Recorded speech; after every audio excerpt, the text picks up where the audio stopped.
The New York Islanders cap off a perfect weekend with a 4-2 victory over the Ottawa Senators. And even more important than that, we finally got back to the elusive 500 record, NHL 500 record that we've been trying to get to. And it's been a long time coming. We went down two games below 500 three or four times, and we had a couple of chances to get back to 500. We either lost or we just got another overtime loss point, which kept us down a game in that. So it seems like we've been chasing that for almost a month now. And more importantly than that, we made a big move last game. We went from 13th to 11th in the standings.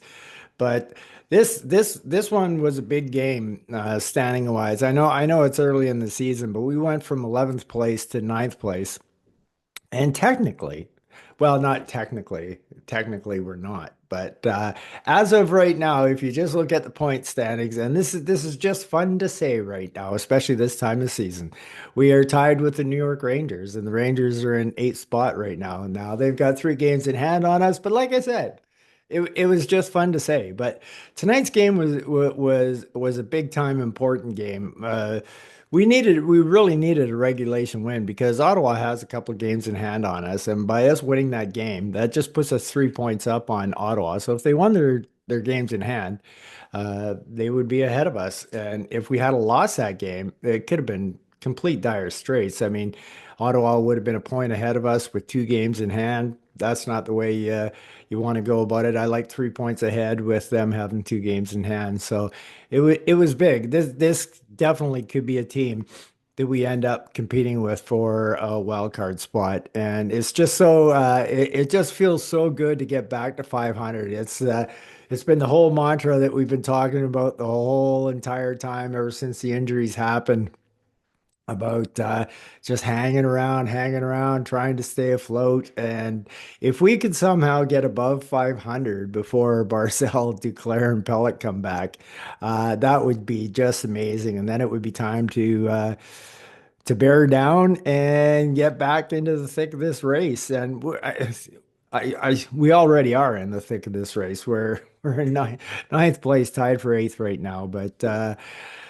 Don't forget, there are teams below us with games in hand on us. And there's lots of teams close to us. But I mean, just two games ago, we were 2 points from the basement in the conference, and now we've put a little bit of room in there. About what have we done? About 7 point difference, or yeah, 7 point difference now. So that is a good weekend for us. And the beauty of this whole thing is that we absolutely 100% did not deserve to win this game. We we were outplayed uh, by a wide margin, and yeah, you gotta love it. I mean, these are the games that you have to remember when you blow a game. You know what I mean? Like we had no business winning this game, but a man named Ilya Sorokin had other ideas about that. So uh, just just a great way to get a win. It's a good feeling when you win a game when you know you've been outplayed. I mean, it's not a good feeling because you know you got outplayed, but it's a good feeling knowing that you're good enough to still come away with 2 points even when you played that poorly. But I mean, what do we have? 12 shots on net? I mean, it's just crazy. Ilya was first star of the game for me, bar none. So a really big game, a big weekend for us, and it was an away game too. So that helps. We got a few home games coming up. Hopefully, we can get above 500 before Barzy and Duke come back to us. But really, I'm pretty happy with the guys right now. I'm not happy with the game, don't get me wrong, but like I said, there's games like this, and you take them. You take them when they happen, and you have enough go the other way against you. So you just take what you can get and be happy with it. I know I'm very happy with it. So let's talk about how the game progressed. Before we start talking about how the game went, there was a couple other things I did want to say. I talked about how good the Islanders' passing was last night, and tonight it just wasn't near up to that level that it was at last night, which is one of the reasons why we didn't do so well tonight. And what a difference it makes what a difference it makes being the number one face-off team in the league. We saw what it's like when other teams play us because we were horrible in the dot tonight and absolutely got completely dominated.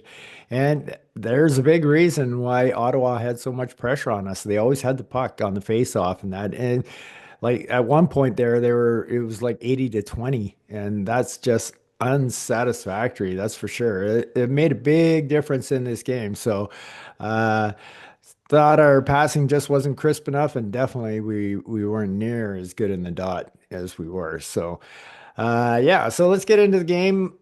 Starts off, Ottawa's looking strong. They've got a push on us. Ilya's making some good saves, keeping us in it. But before long, it doesn't take that long until Gadet scores against us, and all of a sudden we're down 1-0 in the first period, and so much for the nothing first period that we usually normally have, and a little bit worried about how the Islanders are looking, and it's looking like.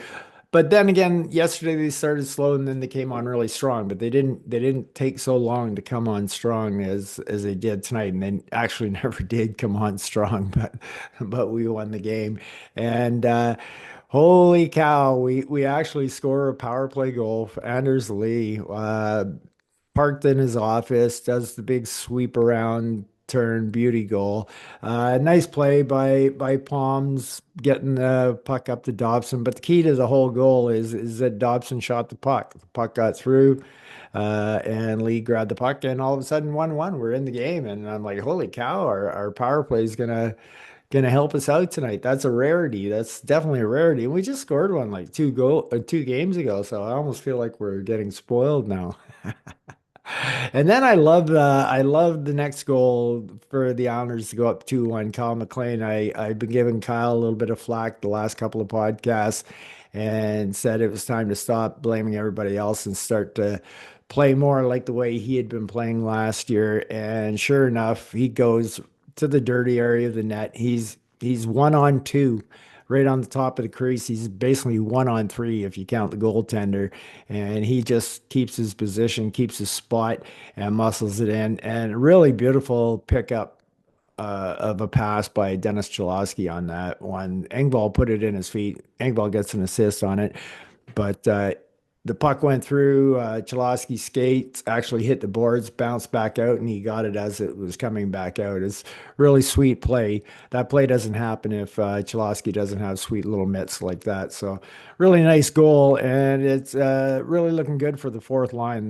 This is their best game of the year. We'll talk about that when we get into the player discussion, but it doesn't last long. Well, it lasts a while, but we go to the second period with a 2-1 lead, which seemed really good because I'm not sure if we deserved a 2-1 lead or not, but I'll take it no matter what way you get it. But then we get a power play against us, and Josh Norris converts easily from Batherson and Stützle. So it's 2-2, and at this point, you're just kind of thinking like, you're playing a road game, you're not playing well, but we're tied, and let's just see how the rest of the game goes. And sure enough, the rest of the period goes off as a stalemate, so we end the period 2-2. So looking at it overall, basically, it's a perfect road game. You're going into the third period tied on the road, and you haven't played well. You play one good period of hockey, and you just might be able to win the game. Well, the Islanders didn't find that one good period of hockey yet. Somehow they still managed to outscore Ottawa 2-0 in the third period. So you take what's given to you, that's for sure. And Kyle Palmieri, what a snipe! And this is on the power play again. So basically, special teams won us the games tonight. So two power plays to one power play goal. So, but what a snipe by Palms, and really nice play, really nice play by Anders Lee. How when he got the puck, he dragged. First of all, Palms had totally wiped out, and it looked like he might lose the puck and they might get it out of the zone. But he recovered, got it down to Lee, and Lee knew that he couldn't give it right back to Palms because Palms was still getting his bearings from flopping all around there. So Anders went right down to the net and dragged the D men with him, and then he slipped it right back out to Palmieri. And Palmieri had all day to just walk down there, and man, did he! Typical Palm snipe, scoring his 11th goal of the year. One behind Anders. Anders keeps the team lead with 12. Brock, you're falling out of the race with 10 now. Yeah, it's time to get going again. Uh, and then lo and behold, the Islanders actually fend off 6-on-5 for some time. And it's not really 100% pressure, but Ilya is the man. Ilya was just the man in the third period. I mean, he simply won us the game. He simply won us the game. And wow, what more can you ask for out of a goaltender than what Ilya provides for you? We had one crack at the empty net, but Pager missed it. But Bo Horvat did not miss it. He gets an unassisted goal to to, to get this game to 4-2, and lo and behold, the Islanders win. They keep ahead of Ottawa in the standings. They move close to a playoff spot. It's a good day. Such a bad day turned into such a good day. So, like I said, you take them as you can. All right, so let's talk about the players now. Okay, so Max Sipikoff, another bang up night for Max. He is a +1 tonight with 19 minutes of ice time. Had one shot on net, but he once again, that line was the best line that we had. Talked about it last night. Doesn't matter what line Max seems to be on, it's going to be the best line. So another solid performance by Max tonight. Does everything you can ask for. I had to watch the Ottawa feed for a little bit, and it seems like every time I go onto a visitor team's feed, they're raving about Sipikoff, and it's understandable why. I mean, how he uses his body, he reminds me so much of Jaromir Jagr, how you just can't get to him. He sticks that butt out. I mean, Anders does it too, but Sip, like it's like hitting a brick wall when when they hit his butt. And his board play is phenomenal, and his vision is fantastic. Holmstrom, it was not that good of a game because we go -1 in the game. 12, almost 13 minutes of ice time, but not good enough from Simon. We need some extra something coming out of Simon, how I kind of pushed Pajot that he had to produce some stuff. And Simon kind of was doing his thing there, so it's okay because he's not a superstar. So he's allowed to kind of disappear for a few games. But if you're going to disappear, be good on the defensive side. And just not a lot happened with the Islanders today. So really not a whole lot of good things to say about the players tonight. Bo Horvat, I thought he had an excellent game, and getting that empty netter is awesome. And I'll tell you why. The best part about it is he broke his slump with with the goaltender in the net, but getting an empty netter tonight just keeps that feeling going and the belief. And now all of a sudden it's 2 goals in 2 games after going 13 games without a goal. So that stick is just gonna probably not be gripped as tight. It seems meaningless that it's an empty net goal, but it's not. And Bo with 22 minutes of ice time tonight. He was a big part of why the Islanders won this game tonight, for sure. But like I said, that line was our best line, well, by a mile tonight. You're all going to be surprised when I tell you who the second best line of the night was. But well, actually, I guess I'll be telling you that next because this is the next person up. Matt Martin, +1. Uh, made some nice plays out there. Probably was his best game of the year. And here's the big surprise, folks. After the Horvat line, our second best line tonight. Can't believe I'm going to say this. Can't believe I'm going to say this, but I'm actually going to say it. And I'm going to say it for the world to see. So like this will always be on the internet that I said this and but I'm going to say it. I'm going to say it. It was the fourth line tonight, even with Engvall and Martin on the line. They were our second best line tonight. That was their best game by a country mile. By a country mile. Engvall had one bad giveaway there with about 8 minutes left in the game, but he made up for it by working his butt off to get the puck out of the zone after that, and we didn't pay for it for that. But overall, the fourth line was great. So good game by Martin. He had a shot on net, and he also had a block shot. And I remember that block shot. It was a big block shot. There was some pressure being put on us at the time. So I kind of talked about Engvall as well. Still not up to what I think he can do. Well, it's not a matter that I can think he can do it. I watched him do it for that 5 game period about 5 games ago. And so I know he's got better, but this is definitely not his worst. Picked up an assist tonight. He can thank his lucky stars that Cholowski is so good at picking up a puck, and Cholowski basically got him the point. But the point of the matter is, it was still the thought was there. It was the right play, and I'm not gonna shit on Engvall tonight because the fourth line was our second best line tonight. So that's that. Wallstrom, I thought I saw flashes again tonight, but that line went -1 tonight with Holmstrom and Wally. But Wally was making things happen. There were spurts you could see with Wally where you just feel like, yeah, he's starting to come out of it. He's starting to feel the confidence. Not the greatest of the game for him, but still, like I said, there was flashes throughout the game. So that's really all you need. Anders Lee, what can you say? The guy just keeps producing. He's our team leading goal scorer with 12 goals. Who thought that would be happening in year 6 of a 7-year contract? Not a whole lot of people, but he picks up a goal and assists tonight for 2 points with 16 and a half minutes of ice time. He has a shot on net, or 2 shots on net, a block shot. What more can you ask for? Yeah, I mean, Anders just keeps leading by example. So, um, yeah, great game, Anders. Well, I won't say great game because I didn't think the second line was that good. They were our third best line of the night, by the way, the Nelson line. But all our lines got dominated, with pretty much the exception of Horvat. The Horvat line kind of went toe to toe with Ottawa, but the other 3 lines just did not. But in order of how I saw them tonight was the Horvat line, the fourth line, the Nelson line, and then the third line. So unfortunately, Wally was on that third line tonight, so that doesn't help his case at all. Brock Nelson, once again, I think he's missing Siplikov. Siplikov and Brock in particular really have some magic together.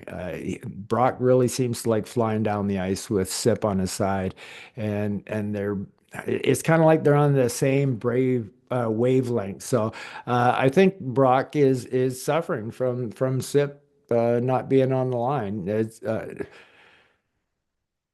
2 games in a row. So we'll see what happens next game, I guess.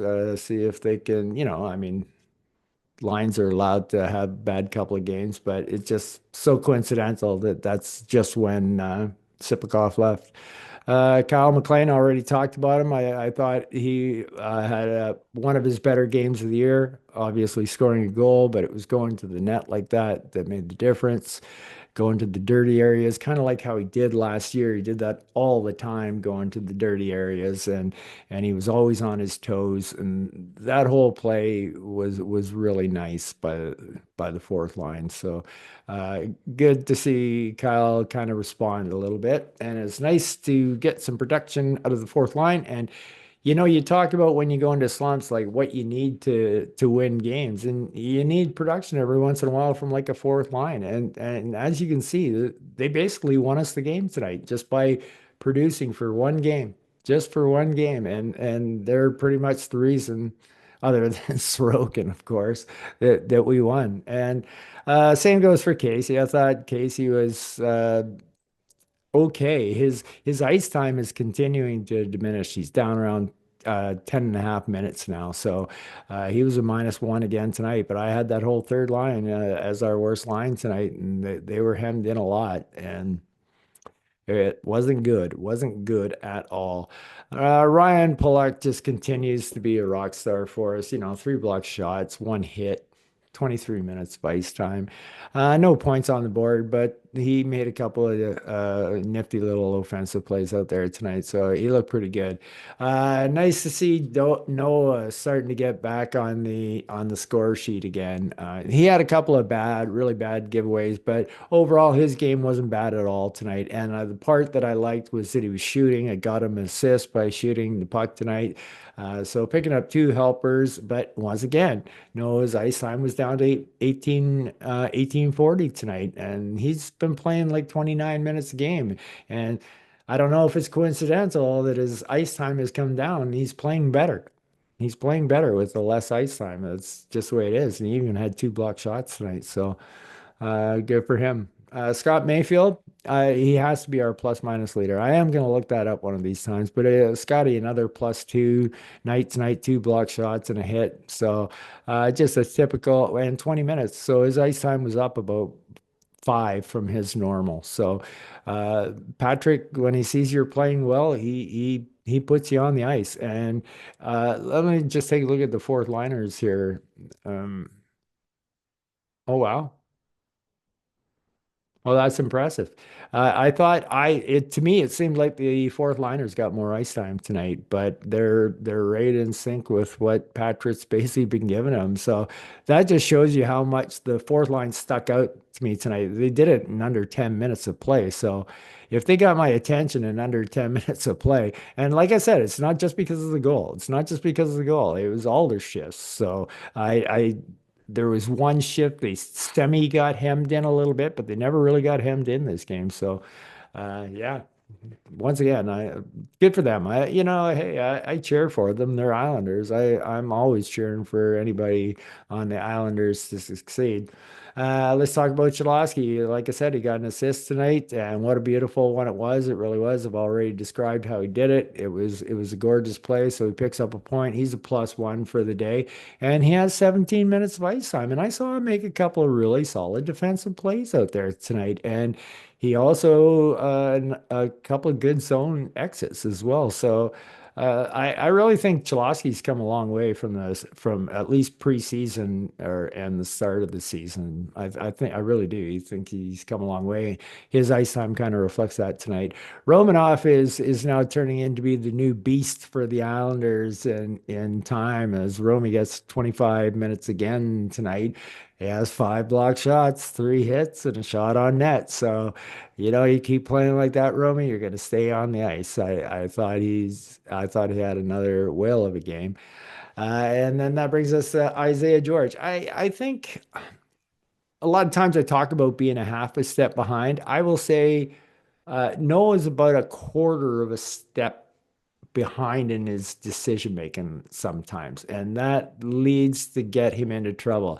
And now a quarter of a second split second decision time isn't a whole lot and doesn't mean that that can't easily be fixed, which I think it can. It's just I'm noticing he's getting caught a little. He's getting caught a little in situations that he shouldn't be in because he hesitated just a millisecond of what to do. But overall, fairly good game by Isaiah, minus one though. So that doesn't work. Got himself a couple of block shots. So good job, Isaiah. Good job to the decor again. Not as many block shots tonight, but like I said, they weren't tossing muffins at the net like Carolina was last night. So those stats from last night from Carolina don't faze me one little bit. I don't know what to say about Ilya, other than I think one of the happiest days as an Islander fan was the day that Ilya signed an 8-year contract extension for me. It's the best I felt about security wise of knowing that my Islanders are always going to be at least kind of competitive because we got Ilya. And at that time, it was for the next 9 years because it was just an extension that he signed. And I was just like, oh, this is awesome. I mean, the guy he won the game for us last night. He won the game for us tonight. He's a rock star. He's a rock star. And yeah, it's on Ilya. He's been fantastic. Made just a couple of other really good plays. That one stick that he deflected into the stands, that pass that was going across the crease from Stützle. That was a big play. That was probably a pretty easy goal for Ottawa there. And Ilya just put the stick at Flecker in his stance. It was a thing of beauty. Another well-earned victory for Ilya, posting a 935 save percentage, stopping 29 out of 31 shots. So fantastic job, Ilya. So to sum it up, put it in a nutshell. Did we deserve 2 points? Hell no, we didn't deserve 2 points. Did we get 2 points? Hell yes, we sure did get 2 points. And you've got to be happy about that. And it's just what we needed to get back to that 500 mark. It would be crucial for us if we could win our next game and go that one over, just because chasing we've been chasing 500 for like a month now, like I said. So it would be nice not to be chasing it and actually get over it and try to add to it. So anyway, not the greatest of games to watch early on in the day for me. It was a 2 o'clock in the afternoon game for me. I hate day hockey, but the result has, as you can see, me smiling. So I hope all you guys and girls out there, y'all have a great night. Take care and peace out.